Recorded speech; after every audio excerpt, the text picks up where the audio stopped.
This is my January reading wrap up.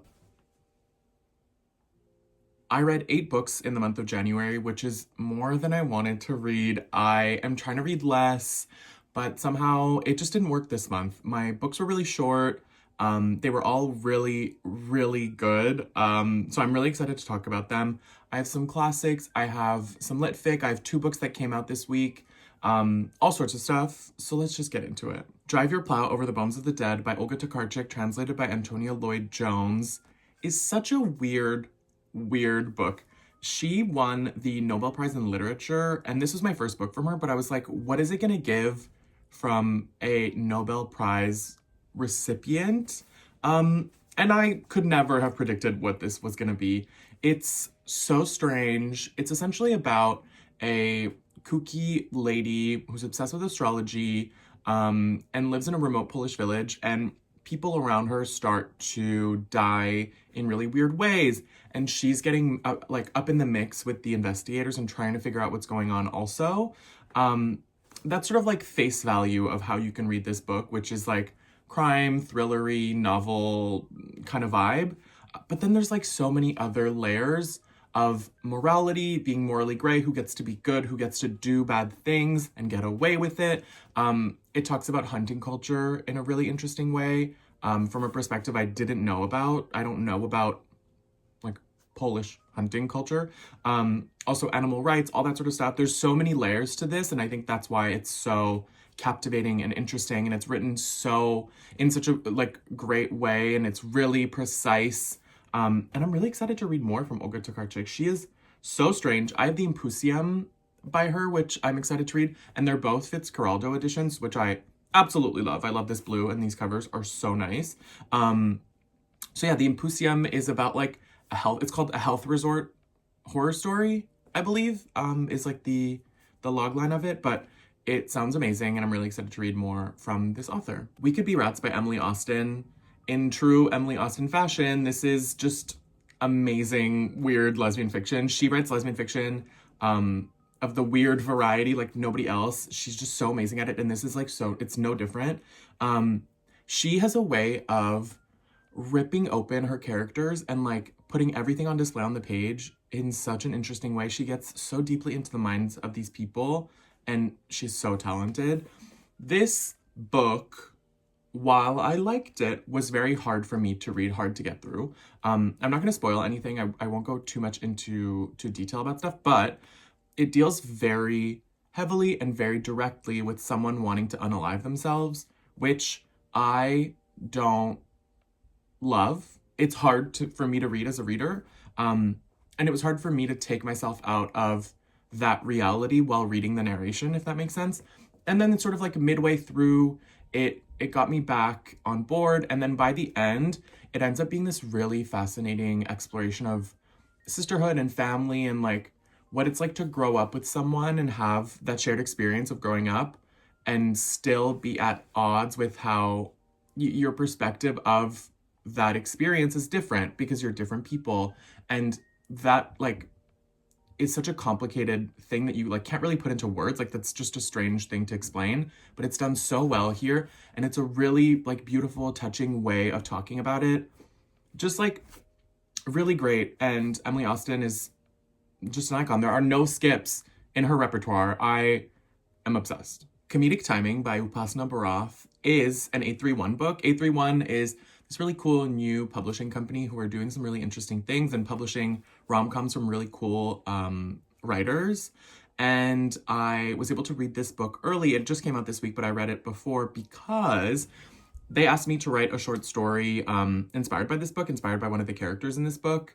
And it was sort of free reign, like I could do what I wanted, and it was so fun to get to explore that. I don't normally write romance or rom-com or contemporary. That's not really my genre when I write, but I found a character that I like thought deserved so much more on the page, but obviously couldn't because he wasn't the main character.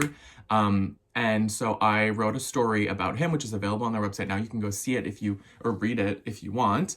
And this book was really fun. The experience of writing for this project was really fun, and this is their first book with queer representation that they're putting out into the world, which I was so excited to be able to help have that happen. It's essentially about a girl named Nana who moves from Chicago to New York, and she's sort of like starting her life over, figuring out what that looks like, what that can be. She's like in her early mid 20s, and it's like, what do you do when you're in a new town? Your relationships are sort of in limbo because it's like you still have friends, but they're somewhere else, and it's just strange, and you're meeting new people. And then it also talks about her exploration of her sexuality in like a way that is really interesting and not talked about, when like someone who's been in sapphic relationships then has an attraction to someone who doesn't fit that mold. Like, what does that sort of wrestling look like? So well done, so interesting, feels very true to real life. And yeah, this book was really fun. Writing something inspired by this book was really fun, and it was just like a great time. Annie John by Jamaica Kincaid. This is my first Jamaica Kincaid. I've read some of her works, like little snippets, but never a full novel. And this was so good. I'm doing my year with Jamaica Kincaid this year, so I'm reading all of her novels over the course of the year. And what a way to start that. She is so talented, and I was so impressed by this book. Essentially, it is a coming of age of Annie John, a young girl in Antigua. And she's going through the motions of her life until adulthood and until she like has to leave the island. And essentially it tracks her being such an outsider and just like not fitting in with the people around her. She's constantly disappointed by people around her, not doing what she thinks they should do. She's too smart for the people around her. Like, she's too proper, which sort of felt like the way colonialism has like trickled down to these children, is they're like ridiculing someone because they are being too proper, if that makes sense. And that was really interesting to me.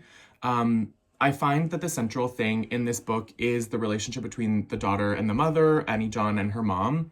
It is so explored in such a beautiful way here.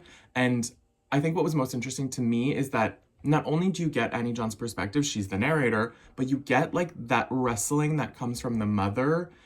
Even though it's not on the page, you can kind of just feel her mother being like, not wanting to repeat generational cycles and fighting with that, but not being able to know how to stop it.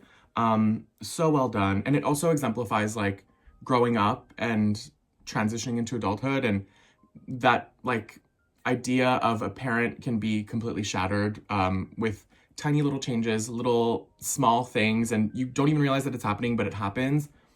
Wow, like just so great, and I can't wait to read more from Jamaica Kincaid. Hello, I'm coming at you from the editing bay with an addendum to what I'm talking about to this specific book. I recorded this video you're watching and a TikTok video at the same time. And that TikTok video was my first installment of my year with Jamaica Kincaid, where I talked about what I was going to do, read all her books, all of that. And then I was made aware after posting that video that Jamaica Kincaid has bad opinions about Palestine and the genocide in Palestine. In my opinion, that's my belief, that what we don't align when it comes to that. And so I'm no longer doing my year with Jamaica Kincaid. It doesn't feel right to talk about her all year, to read all of her books, to dig into her deeply. It doesn't sit right with me. It like doesn't align with my views. And so I don't want to do it anymore. And I won't do it anymore. I'm going to choose a new author, and I'll have to think about that. Yeah, I don't know. Such a bummer, but that's how it's going to go moving forward. So now back to the video. Wandering Stars by Tommy Orange is a follow-up to There, which I read at the end of last year and absolutely loved. It blew me away. And I really liked this novel too. I think I should have waited longer before reading it because it would have had the same impact that There had on me. It essentially follows some of the same characters from There, but it stretches way back into the past and into their future. So it like mixes with the timeline from There. But essentially it starts with the Sand Creek Massacre, and it tracks those people into present day. It talks about assimilation and ethnic cleansing in a huge way. It also talks about generational trauma and passed down trauma and just trauma. It explores it in so many different facets, which was so interesting. Much like There, it has a wide cast of characters that all have a different like depth of connection to their indigeneity, and it talks about it in such a great way. And this writing, like Tommy Orange writes in a way that rips through me. I cannot put it down. It just like takes a hold of me, and I'm at the mercy of his writing, and I can't wait to read more from him because he's such a talent, and I'm just so impressed by it. Pink Slime by Fernanda Trias, translated by Heather Cleary, is a weird, small little book. And it's really short, but it's so fascinating. It's kind of like Severance by Ling Ma, where it's about one thing, but really it's just set in that world, right? Like, Pink Slime is about a climate crisis that has happened that has caused a plague. So it's sort of like eco-dystopian, but that's just like the setting. It's more about the character and how she's living through it. We're not really talking about the climate crisis that's happening there. It certainly is a theme, like climate in general. But it's more about her experience of it. She is surviving, which is very strange for her. She has relationships with her ex-husband, with someone that she has to take care of, with her mother, and all of these people like are affecting her in the way that they're also living through it. She has like this weight of loneliness and guilt, and it's just claustrophobic to feel, and you really feel it in the book. I think the most interesting part to me was there's what was before, and she's aware of it, and what there is now, and that gap is just like she can't breathe. It's like an anvil on her chest, and she can really feel that distance between before and after. And it comes across so beautifully and in such an interesting way. And I really, really like this writing. It was so cool to see this like sort of like creepy, like eerie literary horror, but like really just an incisive character study at the same time. Just really well done. Le Straight Park by Gabrielle Chalette is a book I like loved is an understatement. I'm in awe of this book for so many different reasons. Okay, so essentially, this is kind of autofiction. It's very lyrical. It's like a very interesting conception of a novel, and it is about, or it was inspired by this thing that happened in Montreal during the early pandemic when lockdown was happening. A skate park here was taken over weekly by queer and trans people as like a reclamation of the space, and this author was there and like witnessed this and essentially was inspired by that reclamation to talk about things that happened in his past and how he felt about that space, like a skate park in general, that culture, and also the effect of like the reclamation on him. It talks about his past relationships. It talks about abuse. It talks about the prison of masculinity. It talks about queerness. This book is so queer and so Montreal. I felt so seen. It uses language in a way that feels like the way I use language. Like in Montreal, we can have a very interesting relationship to language because it's a bilingual city in a very big way, and it's at the forefront of a lot of our issues and conversations about like government, language, whatever. And here they exist in harmony in a way that I relate to, and I just loved seeing that on the page. I had never read something in that way, where it like people are speaking the way I speak, and it was astounding, and I loved it. And the way he plays with language in his writing, it's just so beautiful. It's like poetry and it's prose. It's just so good. And I cannot wait for more from Gabrielle Chalette. He also has another novel, and that one was actually translated into English, and it's called Notes from the Underground. And it's a bunch of vignettes of his experience of queerness, through sex and partying. And it was also really great. But yeah, I'm excited for this one to be translated to English, and I will not stop recommending it. The Hour of the Star by Clarice Lispector. This is my first Clarice Lispector, and I think she's a freak, in the best way. I don't know if this is a fluke or if she's always going to be weird and kooky and doing like strange things. This was translated by Benjamin Moser. This book is sort of about a writer telling us, the reader, that he's going to write about a girl. He's never met her, he's never interacted with her, but he's writing about her, and he has so much disdain for this woman. He thinks she's ugly and poor and like not worth his time and just like should be eradicated from the face of the earth. And he's so confused as to how she can be happy while all of those things he believes about her. But it's so meta because it's Clarice Lispector writing as this man, writing about this woman. And it also is so concerned by the act of writing itself.